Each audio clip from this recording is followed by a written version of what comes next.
And then good morning, everybody else. No, I'm kidding. Good morning, everyone. Thank you so much for coming out this morning. Thank you for sacrificing your morning. I know Saturday is a sacred day for a lot of people. I just wanted to appreciate each and every one of you for taking this time out to speak to our new superintendent. I will not be long because he has a lot to say. And so I'm going to ask you, please, if you have any questions, you may use these mics to the side. I'm going to also ask, please mute your cell phones. Please. I'm going to ask you to please mute your cell phones if at all possible. I'm going to also ask that when somebody has a question, if there's a rebuttal and you want to rebut, please, if you can raise your hand or stand behind the person in the mic line, I'd appreciate it. We're going to do this decently and in order. All right? And so without further ado, please welcome our new superintendent, Dr. Strickland. Can we give it up for Dr. Thomas for hosting us and all of her fantastic student workers. I love this. Definitely the reason why we're here. So great morning, everyone. I don't like to say good, I like to say great, especially since I was driving from my house and every car is double parked and I was squeezing in little spaces trying to get here. But my name is Dr. Demario Strickland, and I am now officially the superintendent of schools for the Mount Vernon City School District. I am ecstatic to be here in this space with you all, and definitely cannot wait for us to really learn and grow together. I have some PowerPoint slides. I'm generally very organized. I like things to be systematic. And then it'll be a time for a conversation. I know there's a lot of things that people are wondering. You know, yes, Strickland is still crafting a vision and mission for my time, my work here. I'm only, what's today? 12 days in. So, I can't make sweeping changes, but I done already had some wins, and I am going to actually share those things. So, without being further ado, oh, that's my fault. They set me up and I messed it up already, turned it off. So why we're here this afternoon, I love to cultivate relationships, okay? I am not one, I will probably call our central office or our BOE a box, because it's like literally a rectangle. I'm not one to be in the box all day. I like to be out in the space, in our schools, in the community, fellowshipping with all of you, the families, and most importantly, the students. I want to build trust with you.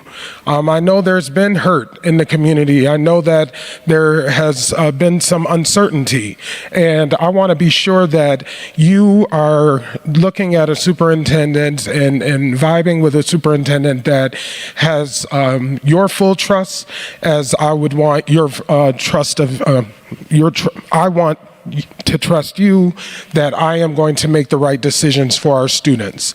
All decisions are not easy decisions. However, every decision that I make is in the interest of children, and it's not in the interest of adults.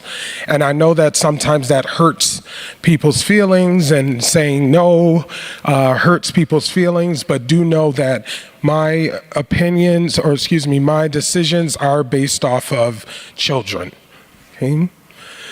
Alignment, we need to be sure that we know where we're going. I'm actually gathering anecdotal feedback. We actually tape these. I then go home and start transcribing. Like, okay, so I got to remember to bring this up later. I got to remember to bring this up later. I listen to every single word that you say. And I want you to know that your voice matters no matter what. And then finally, results. That's why we're here. We're here for student outcomes. We're here to make sure that our children are successful.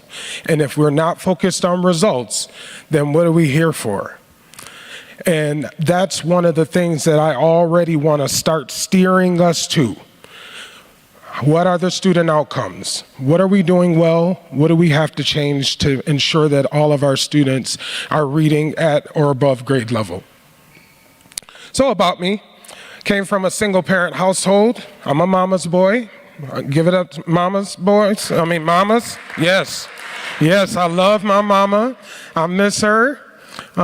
She send me Facebook texts during the day, and I tell her to stop. I'm working, but I love my mom. And I also put up here nuclear family.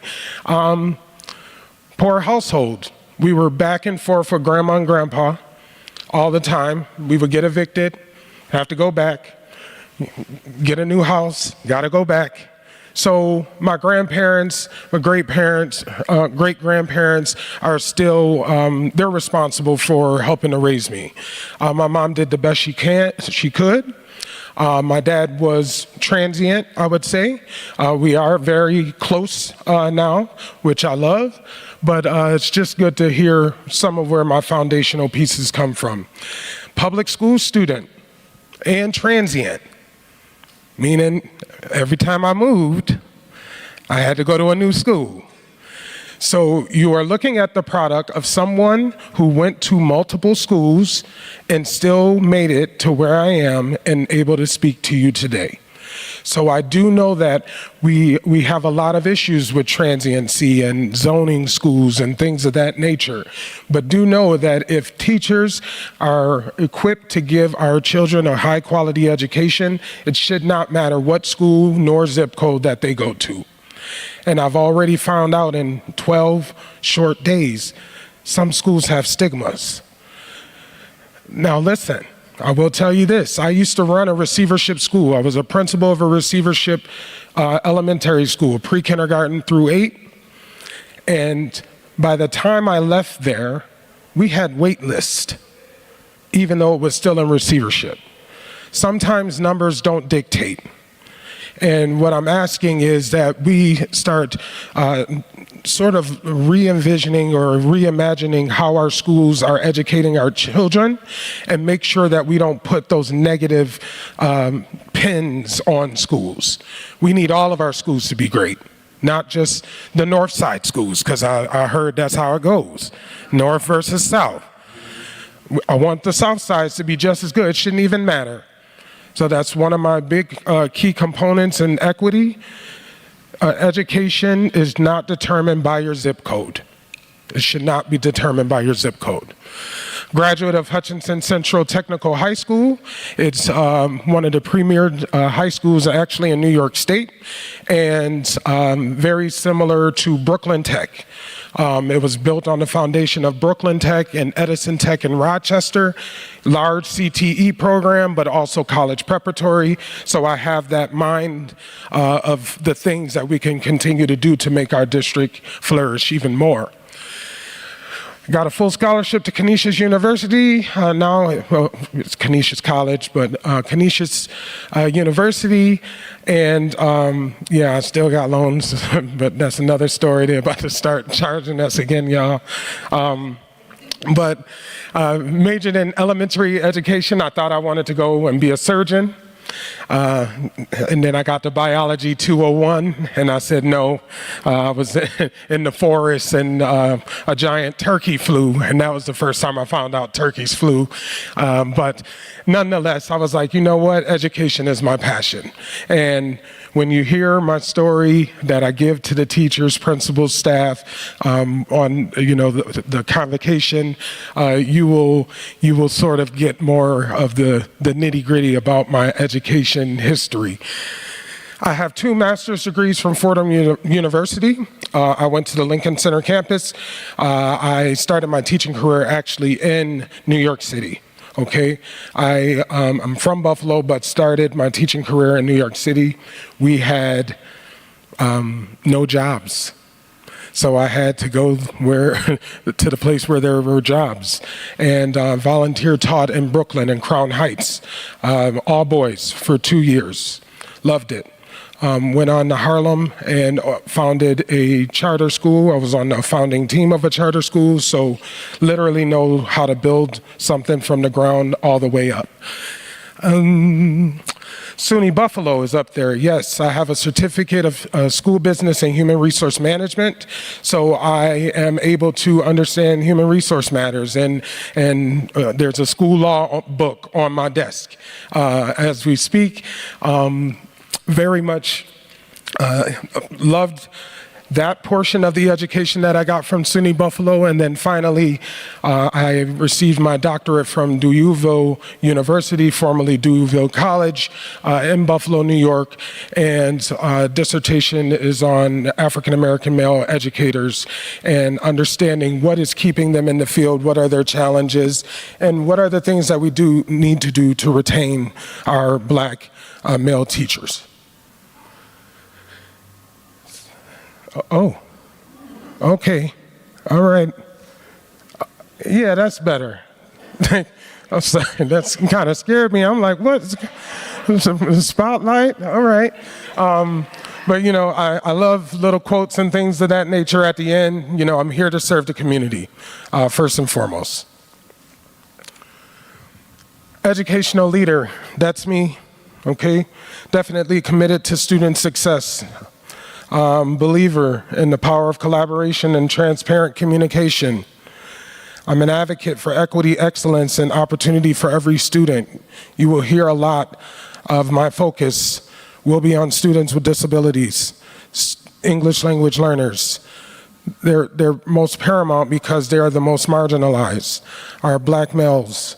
You know, we have to make sure that we shine a spotlight on those particular subgroups. If you lift them, you lift all.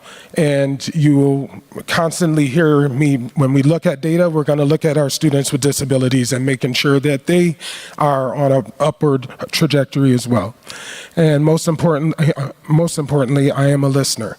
Okay, I do listen to what you say. I might not agree with everything, and it's okay.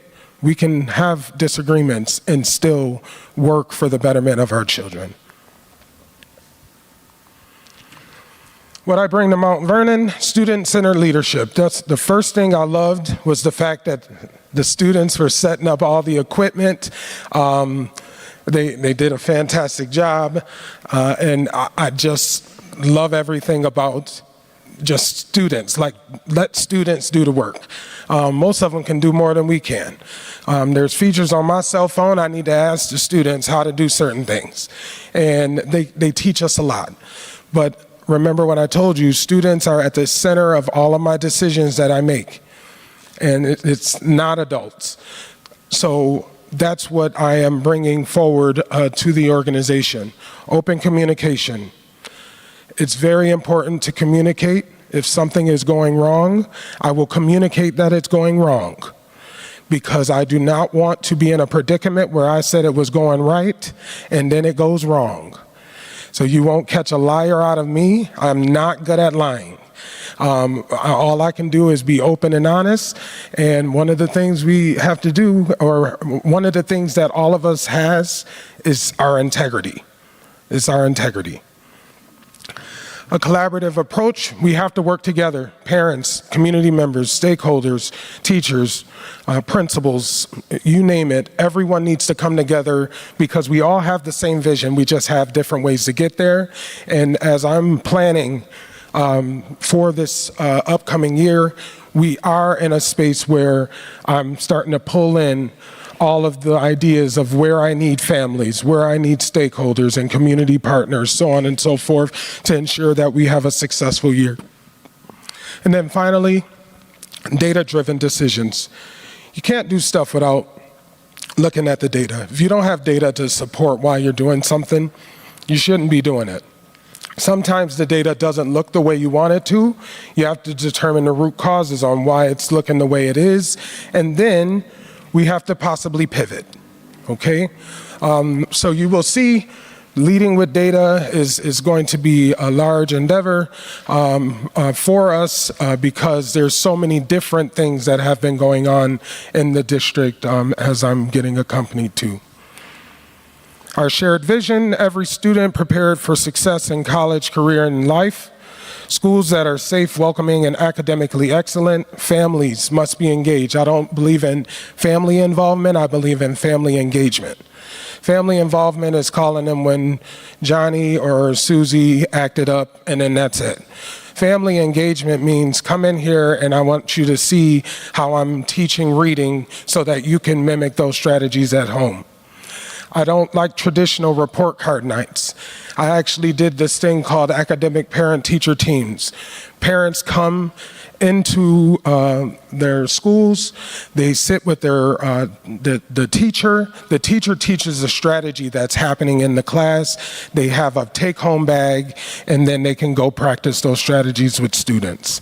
And then the students, in so many ways, can tell you where they are. They tell you exactly what they're struggling with, what they need support with, and we need to make sure that we make sure that's all connected. Community, I said it already, it doesn't matter what school you go to, what zip code you live in, we want to make sure that all of us are invested in our future. Every single school is in a positive light.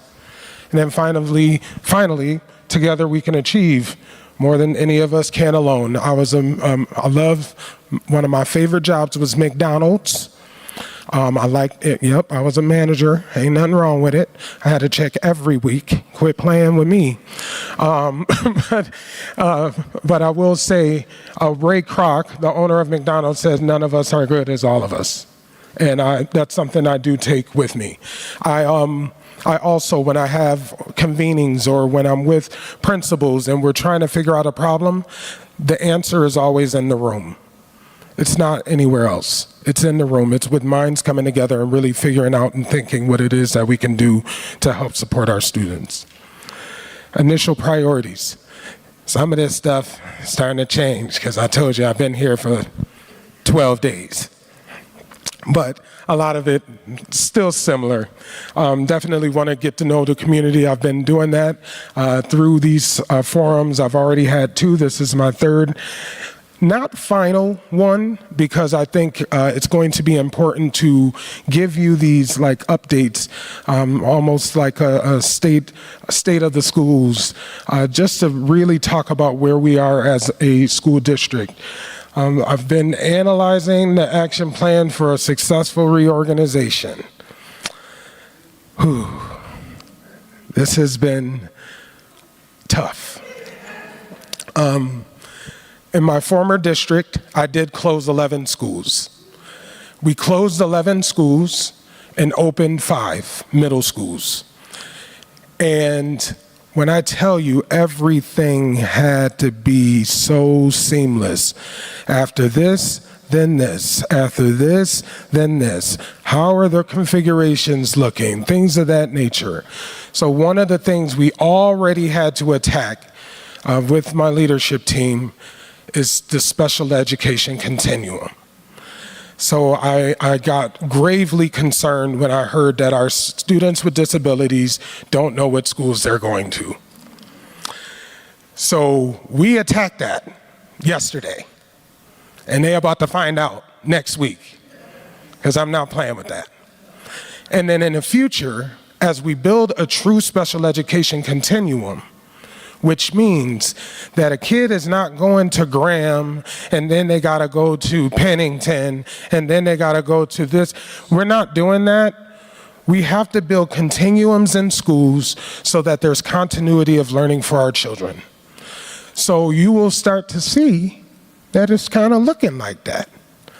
And I'm excited because now we're gonna be able to get our babies placed. I do say babies. Thank you, Trustee Mitchell. Vice President, excuse me. We got to get our babies placed, because the school year is about to start. It's very important. Reading the district climate survey, thank you to all those individuals that have provided feedback on my survey. I had over 1,000 responses. I was like, dog, these people, they engaged. But I'm really excited, and it really helps me know where I have to hit the ground running. I know that there is a lot of, like I said, from the data, it's hurt. It's like mistrust, it's transparency, it's looking at the curriculum, it's everything. And there's so much that I have to digest, but from the data, I'm already starting to know where my priorities lie, okay? I'm already starting to know where they lie. Reviewing data, student achievement, DSIPs, I've been doing that ever since I said yes for the position. I'm currently looking at the school comprehensive education plans. Want to see just if there's any common themes or alignment with the CSEPs or the SEPs, and really figuring out how we have to tailor it so that we're not a district of schools, but we are a school district, okay? Reviewing instructional frameworks and curriculum, that came out strong in my data survey, that there needs to be a look at the curriculum, and I've already met with our assistant superintendent, some of his team, to really just get their head, find out where they are going, and really thinking about what is our next plan of approach to ensure that we have high quality instructional materials for all of our students. Reviewing district finances, we know that this is one of the school districts that's in fiscally distress. That is fiscally distressed in terms of its label. And I will tell you that, there's going to have to be some more tough decisions as we try to really ensure that we're working within a balanced budget. Okay? I came from a school district. We had a $1.1 billion budget. And